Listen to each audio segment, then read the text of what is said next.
expected, the Cavaliers picked up Timothy Mozgov's $5 million option for next season on Tuesday. Meanwhile, there has still been no decision from Kevin Love or J.R. Smith as to whether or not they will opt out. LeBron can opt out, and he has until next week to do so. But clearly the relationship between LeBron and David Blatt is not strong, to say the least. So, George, I'll start with you again. What does LeBron need to win a championship with the Cavs next season? Well, I think most importantly, he needs health. Yeah. Kyrie, obviously, Kevin Love's health status was, we saw what it was during the postseason. But I just think that team, it kind of reminded me of the Miami Heat in 2011, where like LeBron and the other guys were just kind of taking turns. There was really no cohesion there. LeBron felt most comfortable when he was out there with a bunch of role players who were just going to grind and play defense and shoot the ball. Now, that wasn't enough against a Warriors team that had been the best all season long, but I do think that that's really what they need. They need some cohesion. They need health. Those are the two most important factors for them. Now, I don't think they are a lock to win a championship, but they certainly can win the East, and because the East is pretty weak right now. Now, out West, look, it just depends on what the matchup is. If they get Golden State again, we'll see how that goes. San Antonio, do they have one more run in them? I think the West is more of a bigger problem, but ultimately they need health and cohesion. Well, and those things are fixable. You have cohesion if you have health. I mean, it's difficult when you have players in and out of the lineup. You don't know who's going to be healthy, when, those kind of things. That affects your chemistry, and I think you're absolutely right. So I'm saying if it ain't broke, don't fix it. And they did a very good job with the crew they had, overachieved when you think about the impact of Kyrie Irving and Kevin Love. The one thing that does concern me a little is that in the finals losses against Golden State for Cleveland, they shot 26% from the three-point line. They have got to knock down shots. Now, JR is capable. I mean, they've got some capable pieces there. But do they look to add a piece? Because LeBron's going to get into the paint. And he wants to have someone to kick it to that can knock down the outside shot. So that may be an opportunity to tweak things just a little bit. But in terms of that core group, I think they've got everything they need. Like you said, they just need to be healthy. But, China, it's funny that you said that J.R. Smith is the one person that I think that can be replaced. Because I think when crunch time came, he was the one that didn't show out as well as he could have. But everyone knows that this is the team that if they're 100% healthy, they're the team to beat. And as far as cohesion goes, hey, when you guys are all healthy and get together, one, everyone's waiting to see what LeBron's going to do first. Then we'll find out Kevin Love and Kyrie. But this group has got to be looking at one another going, yeah, you in? We're good? Okay, let's do it. And, okay, now what we need to do, we need to go on either a retreat or a fishing trip together. That's going to build. Well, they got to be in the clique. Like Kevin Love wasn't in the clique. Kevin Love wasn't in the Instagram pictures. And that's an issue, I think, potentially. Not the Instagram pictures, but just the fact that Kevin Love seemed like, or at least was portrayed as an outsider of sorts. And I think that if they're going to win a championship, they need all three guys. I know that they played very well, and Tristan is going to get a big contract, and Tristan played well. You need to be diverse, dynamic in this league. You got to be able to play multiple styles to win. It's what the Golden State Warriors did. They can play big, they can play small, and they can play to almost any style. The Spurs, when they were winning championships, they did it that way. So I think that that's what you need. You need as much flexibility with that roster as possible to make yourself the most dynamic you can. And with Kevin Love specifically, you need to make sure he buys in, because it just doesn't seem like that's the case. And we don't know if he's in or he's out at this point. Well, but LeBron is one of the best when it comes to empowering players and making everyone on his team feel important. He knows he needs Kevin Love. So what I expect LeBron is doing right now is saying, Kevin, we need you to be here. We need you to be a piece of this puzzle, and really pulling him in, because I think you're absolutely right. He has got to be there and be on board. Now, the one thing that I am thinking about is David Blatt. LeBron had to do so much for this team, scoring, rebounding, distributing the ball, and then in some instances he had to play coach as well. Now, are these things fixable? I think Blatt is a good guy. You know, I think obviously he did something right. Let's be real. You know, I mean, look at what the team was able to achieve. But I think he has got to go about also trying to gain some trust with LeBron and some of those guys, that some of those things that we saw happen last year hopefully won't repeat themselves, because you can lose a team like that. Right. Do you think that relationship between LeBron and Blatt can be improved? Absolutely. This is one of the things where it kind of makes me laugh a little bit that David Blatt gets thrown under the bus so much. Think about this. In business, the people at the top, they're in offices right now. Well, the people that are out doing stuff, they're on the ground. You need a general on the ground. That's LeBron. You got a general on the floor. So you might draw up whatever plan. Hey, this looks like it might work. It's going to be good. When the guy who's out there playing is going to come to the sideline and go, nah, that's not going to work in this situation, and this is why we got to change it. You got a coach that's smart enough to go, yeah, okay, well, you were out there. You know what you're doing. That can only make a relationship like that stronger when you know you have a coach that will yield to the best player in the NBA because you figure you might see some stuff that I'm not seeing. That's a smart move by But Black. you have to see your timeouts, though. You definitely have to Okay, that part I'll give you. He just got a little excited in the moment. Here's the thing, Michael, though. He was run under the bus because, let's face it, LeBron ran him under the bus, though. Okay? But then LeBron was also the one that also stuck up for him later then, too. Well, I don't know. I mean, did he? Where? Where did he stick up for him? Where did he stick up for him? LeBron. So what you're saying is LeBron was the one that threw him under the bus and then never said anything good about Brian David Black? Windhorst, who covers the NBA here, told the story on radio where he said LeBron likes having Black to kick around. Okay, that was a quote, a direct quote from Brian Windhorst, our ESPN NBA insider. LeBron doesn't want a checks and balance system. LeBron went back to Cleveland because he wanted the power. Okay, he's only getting paid $20 million or whatever it is, and I know that sounds ridiculous when you say only $20 million, but he's worth a lot more.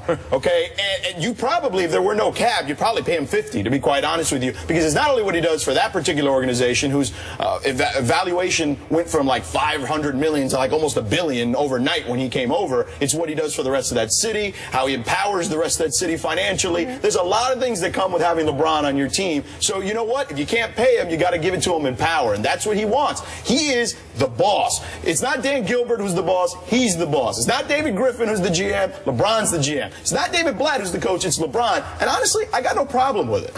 Do you think David Blatt might have a problem with that? That's up to him. Because at some point, if you're the coach, you're going to be like, look, I'm calling something here. You might want to ride the gravy train, and you can't blame him. I don't see David Blatt as a guy to go, hey, this is awesome. I just get to pick out nice suits and make sure that I got my timeout. Oh, no, I ain't got that. At the beginning of the season, he wanted to come in and run the Princeton offense, and they scrapped that thing in the preseason. LeBron was like, nah, forget that. Well, but LeBron has to also realize that he can't do it all. I mean, if you are mentally exhausted at the end of the game, I mean, you've seen the numbers, the scoring, the rebounding, the passing.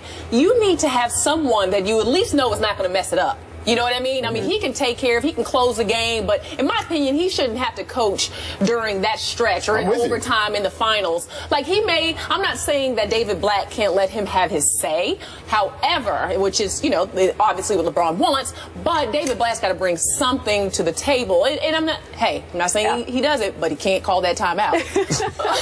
Is there any chance LeBron doesn't come back to Cleveland? Oh, no, he's coming back. No. Now, what he can do to get his way is he's got the opt-out, and he can go on radio silence, and then all of a sudden he's freaking people out. Because I would be freaking out. Because he could just say, all right, look, if they don't do what I want to do, then he can threaten to leave. But I don't think he's ever going to leave because he wants to be there. He wants to win for that particular part of the country. He is an affinity for that area. Obviously, growing up in Akron, we all know the story coming home.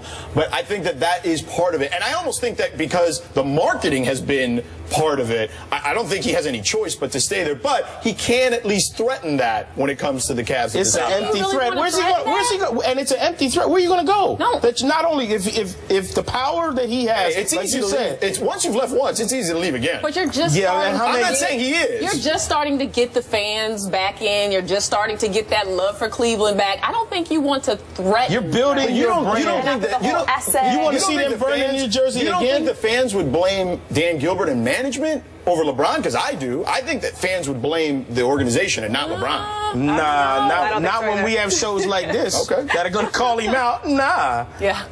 All right. Well, most people say the #1 pick in Thursday's draft will be Okafor or Towns, but will D'Angelo Russell be the best player? Find out next.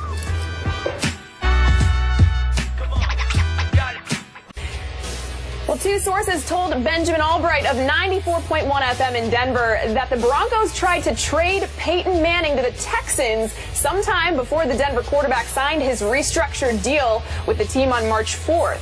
This report was quickly denied on Twitter by a Broncos team spokesman, saying the speculation is false and the report is inaccurate. Michael, are you buying the denial? Completely?